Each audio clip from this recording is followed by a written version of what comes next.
are you going to teach your son? My son is already 2 years old. I want him to learn 3 languages: Arabic, French, and Spanish. Why wouldn't you let him be a fighter? For what? Your chances of being a great fighter is about 100,000 to 1. And if you spend the most of your life trying to be a fighter and you get hurt or you don't make it, your whole life is ruined. It's too late to get education. It's too late to look for a trade or something to fall back on. I say, no, take your education, take your mind while you're quick for developing, go to school, learn to read, learn to write, be a mechanic, be a doctor, be a lawyer. Yeah. They come to me all the time, say, I want to be a boxer. Can I train you? I say, no. Can you read? You can't hardly read. Can you write? No. You can't be like Muhammad Ali or Joe Frazier. We are 2 little black boys who came up to be the biggest drawers in the whole world. And don't think because I made it, I'm gonna tell you to go box. No, get your brains together, box the exercises, but get your brains together, get educated, and get a trade.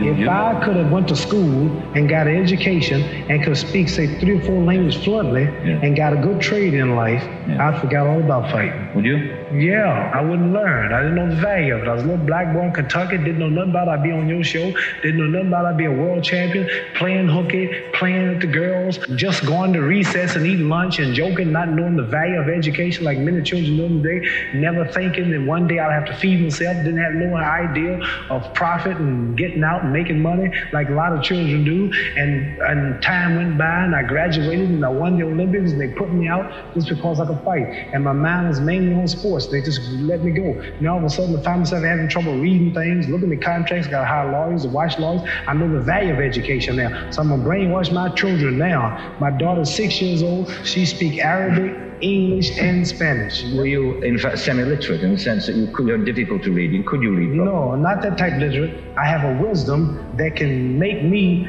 talk to you, an educated man, on any subject, and if the audience or the people listen, they'll say I won. I have the type of knowledge that Jesus had, Moses had, Abraham, Elijah, Muhammad. Men are illiterate according to your educational standard. Moses was so illiterate he couldn't talk. Jesus was a carpenter. All of God's prophets were uneducated men. This is why he chooses them, because he wants nobody to take the credit for his success. He's God. He takes them empty and teach them. When it comes to reading and writing, I may be illiterate in that, but when it comes to common sense, when it comes to feelings, when it comes to love, compassion, heart for people, then I'm rich. Yeah. I wrote something once that says, where is man's wealth? His wealth is in his knowledge. For if his wealth was in the bank and not in his knowledge, then he don't possess it because it's in the bank. You understand? My wealth is in my knowledge. See, I'm a boxer. And I'll challenge. I love to come on your show because you ask me good questions. You make me think. You keep me sharp because I'm a spokesman for my people. And I want to represent my people. And I don't want to be a bad representative. I can't be blind because the blind lead the blind. They all fall in the ditch. I want to be intelligent, nice looking, get my briefcase and fix up and dress up, put my bow tie on and go give a nice lecture at Harvard University on the intoxications of life. Or I have a lecture entitled The Purpose of Life, or The Art of Personality, or The Journey to the Goal in Life, like The Heart of Man, all type of like the solution to the black and the white conflict, religious draft. You understand? I like to study, and like what you hear now, things people never heard. I could go on and on and on different subjects. Well, this might make you all think.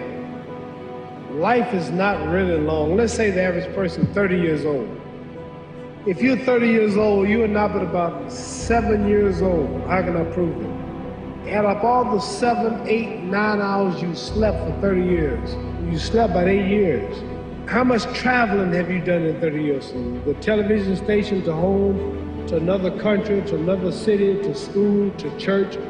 You've probably traveled 2 years of your life and spent just getting back and forth to where you're going. So there's 8 years of sleeping, 2 years of traveling, 6 hours a day for 12 years.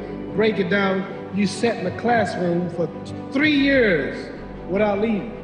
Okay, 2 years of traveling, 8 years of sleeping, 3 years of school. How many movies have you went to? How many wrestling matches? How much entertainment? How many movie theaters, live plays, baseball games?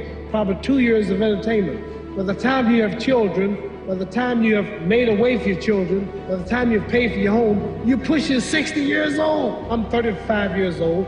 30 more years, I'll be 65. We don't have no more influence. We can't do nothing much at 65. The wife will tell you that. In those 30 years, I have to sleep 9 years. I don't have 30 years of daylight. Probably 4 years of traveling in the next 30 years. About 9 years of sleeping. Television, movies, entertainment. About 3 years of entertainment. Out of 30 years, I might have about 16 years to be productive. So it's how we can all break our individual lives down. What am I going to do in the next 16 years? What's the best thing I can do? Get ready to meet God. Owning real estate, going in business, teaching boxers, that won't get me to heaven. God is watching me. God don't praise me because I beat Joe Frazier. God don't give nothing about Joe Frazier. God don't care nothing about England or America as far as your wealth is all his. He wants to know, how do we treat each other? How do we help each other? So I'm gonna dedicate my life to using my name and popularity, helping charities, helping people, uniting people, bring people bumming each other because of religious beliefs. We need somebody in the world to help us make peace. So when I die, if there's a heaven, I want to see it. Because we live how long? 80 years? This is a test to see where will we spend our life in heaven and hell. This is not the life now. Your real self is inside you. Your body gets old, so you don't have no teeth. Your hair is leaving you. Your bodies get tired. But your soul and your spirit never die. That's going to live forever. So your body is just housing your soul and spirit. So God is testing us on how we treat each other, how we live, to see where our real home be in heaven. So this physical stuff don't last for so long. Even your children are not yours. If you think I'm lying, your wife is not yours. I divorced my wife, you may have read about it, and my 4 children, they call another man daddy now. They don't see me no more. You don't own your children, you don't own your family. So what am I saying? The most important thing about life is what's going to happen when you die. Are you going to go to heaven or hell? And that's eternity. How long is eternity? Let's imagine. Take the Sahara Desert, and I told you to wait 1,000 years. And every 1,000 years, I want you to pick up a grain of sand until the desert is empty. Okay, wait 1,000 years, pick up. Wait another 1,000 years before you get the next grain. Keep that up until there's no more sand in the desert.